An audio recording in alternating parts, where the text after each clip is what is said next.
Kasi bihira ako makagawa ng movie, syempre, sa Star Cinema. And tingin ko, yun ang pinakamahalagang bagay for me that I was able to work with them again. Kasi siguro pwede ko naman din gawin ito sa iba.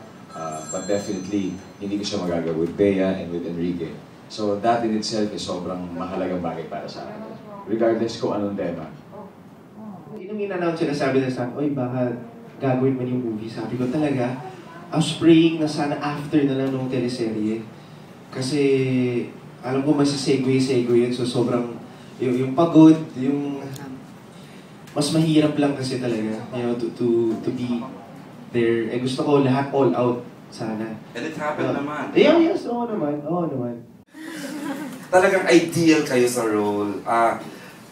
Miss Vanessa and Direct May, can you may kwento na so they can hear kung gaano ka-perfect sila for the role nung ginagawa niyo? And when the creative team came up with the story, when they told me about the story, initially nga, it was about this guy from New York who saw this girl sa subway, right? Girl at the train. Girl at the train naman yun. And then yung guy na, originally kasi parang it was supposed to be just for Dong and Bea. Pero yun na nga, parang sinasabi na, parang hindi bagay kay Dong kasi yung mahiyain. Parang mas interesting siguro if we would put in a third party. Aside from the fact na parang yung nga si Dong is parang ang secure at ang confident niyang tingnan eh. And would you do the same ba pagka may ganung instances in your life? Una-una pag may ganun talaga nangyari, kahit sabihin ng babae hindi, bababa pa rin ako. Kasi ganun ka sexy, ganun ka ganda. Yes. Iiwanan mo lang. Siyempre, kunwari lang ayaw nila pero... Hindi sexy. Ha? Yung sexy. Siyempre, basta mga... Mapaba ka lang pag sexy. Hindi naman. Hindi sexy yung Kaya kung patapos na siya, hindi kaya na niya siguro. Joke lang. So pag, kaya mo na yan. Sige, tawag mo na joke lang. Siguro naman din, kahit naman tayo, parang di ba, pag medyo not-instinct yun eh, na alam natin kung kailan. Oo, hindi, syempre, kung ito paano, tutulong pa rin. Oo eh. Maybe hear from Mr. Dantes. Siguro yung favorite ko na lang. Kasi hindi ko pa siya napapanood ng buo para masabi kung ano yung parang yung pinaka-effects. But for me, I think the ice cream scene, yung isa sa pinaka-gusto ko dahil doon mo makikita kung yung dynamics sila as best friends. Kaya-kaya kay Bea. Yan doon ang favorite scene niya. Yun, yung eksena na yun. So medyo sa umpisa kasi yun. So may-explain niya kung gaano talaga sila ka-close. At saka yung dance number, no? Wow! brings back memories. And then ako naman, it's really more of time. Kasi when I was about around Enrique's age, when I was starting the business, medyo sobrang nilulubos ko talaga araw-araw. And nawalan ako ng oras sa mga kapatid ko kasi parang nangyari, hindi ko sila nakasama when they were growing up. So that's something na hindi mo na may babalik yung youth nila eh. So, close kami nung hindi pa ako pumapasok. Ang nangyari, hindi ko na sila nakitang lumaki. Parang one day when I went to, parang, oh, iba na kayo.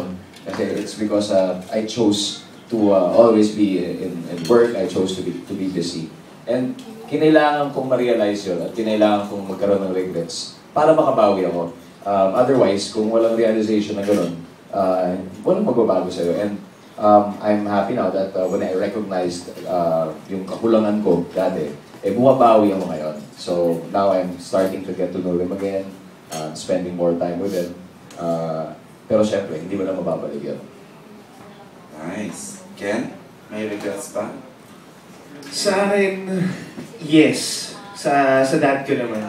Sa dad ko. Before he passed away noong 2008 kasi, naalala ko na nung nasa school ako, every time, kahit galing siya ng trabaho, steward yun ng PAL. So kahit galing ng States, walang tulog, sinusundo lagi ako palagi nun sa school. At that time, hiyak-hiya talaga ako. As in, my God, my dad's there again. Parang mga, di ba, mga papogi, mga paangas ko na rin. Di ba? Tsaka pag sports fest, as in usually yung parents hindi na allowed eh. Or usually hindi sila nanonood. Pero siya lang yung parent sa buong batch namin, nakasama ko pa, kalaro pa niya ang mga barkada ko. As in sila naglalaro kasama dad ko. Ako, basta wala, kasi nasa gilid lang ako, nanonood, gano'n. So parang, oh shit, nakakahiya tong dad ko ah. Parang, oh my God, di ba? Pero looking back, parang swerte ako. Nandun tatay ko, yung iba, di ba? Wala. So nung na-realize ko nung nawala siya, sabi ko, parang, iba talaga pagbata, di ba? Ayaw mo ng, everybody use on you, ayaw mo ng love. I don't know, you don't wanna feel na parang you're needed or wanted. Pero pag wala na sila, parang, shit, miss. So yun lang. You wish. Sana hindi ako nahiya. Siyempre pagbata kasi, di ba? Pero looking back, ngayon parang swerte. Salamat na lang. Salamat. Yun. Another question. Ano ba ibig sabihin pag she's the one? Yung... Have you found the one? Hindi, like, well... Yo! Okay na yan, okay na yan. Kalma. Ayaw mo yan. Hindi namin kukulitin.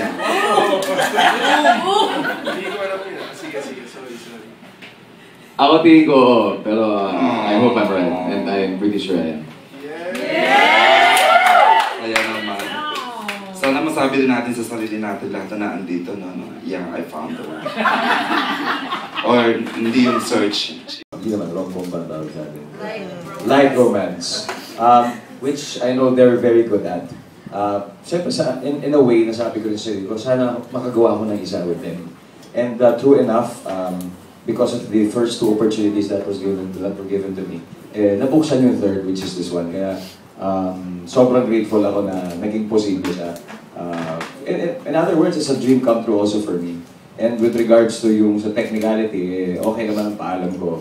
At nung time na yon, hindi pa naman ako nagsasign nun eh. Kaya I was free to decide. And in fact, I was able to sign a 2-picture for a star. So may isa pa ako. That's nice to hear. Okay, Hindi ko inisip na laruan yung babae. May iba yung tingin sa mga babae. Parang hindi laruan eh. Parang, solid, mga gano'n.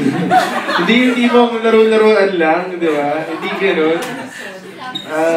Lupet, ganyan, astek. Hindi, parang, ano yun eh, basta ang lakas ng aura ng babae. Hindi tipong... At wala sa itsura ni Ken. Hindi ba nila laro-laro? Ewan ko, parang... I have no idea, man. Pero hindi ko, wala akong tingin na gano'n eh. Wala akong tingin na gano'n eh. Ewan ko. Siguro, ewan ko. Basta hindi ko tingin sa babae din laro. Thank you ulit sa lahat ng mga vloggers today. Thank you sa time nyo. At sana dali nyo mga he's the one, she's the one, they're the ones nyo. Dami na na. So, basta lahat ng mga ones nyo, dali nyo manood kayo. Mag-enjoy kayo. Promise. Thank you. Thank you, Ken. And of course, Ding Dong.